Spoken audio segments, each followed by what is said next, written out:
Sebelumnya, kisah Asip Ali ini sempat viral di media sosial ketika dia mendatangi Polres Wajo untuk menceritakan kisahnya dengan sang kekasih. Asip mengaku telah mengenal Hairunisa selama 1 tahun dan diizinkan datang ke Indonesia untuk melamarnya.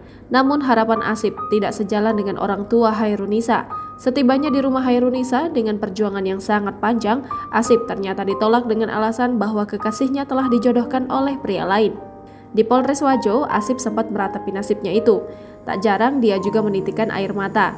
Menurut Kasat Intelkam Polres Wajo, AKP Amdia mengatakan kedua belah pihak sudah dipertemukan di Mapolres, namun pihak keluarga perempuan tetap tidak merestui. Setelah dipertemukan, Ali akhirnya kembali ke Makassar dan langsung menuju Bandara Hasanuddin menggunakan mobil yang ia charter. Sementara itu, melansir Tribun Makassar, kediaman Hairunisa tampak lengang saat dikunjungi oleh awak media.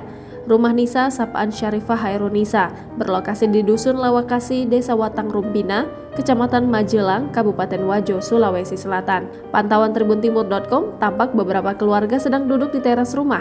Rumah batu dengan atap rumah berwarna biru memiliki 3 ruangan.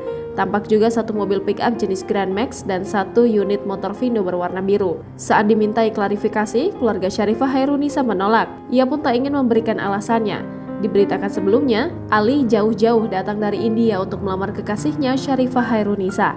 Ia pun menyewa mobil dengan nomor polisi DD 1889TP dari Makassar menuju Wajo sambil membawa seserahan dengan maksud melamar. Keduanya menjalin hubungan kurang lebih 1 tahun melalui aplikasi WhatsApp dan tergabung bersama di dalam grup hijrah.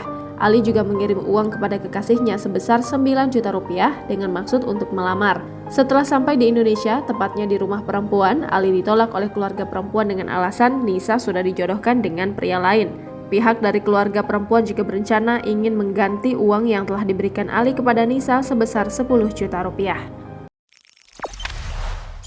Jangan lupa subscribe, share, komen, dan like ya!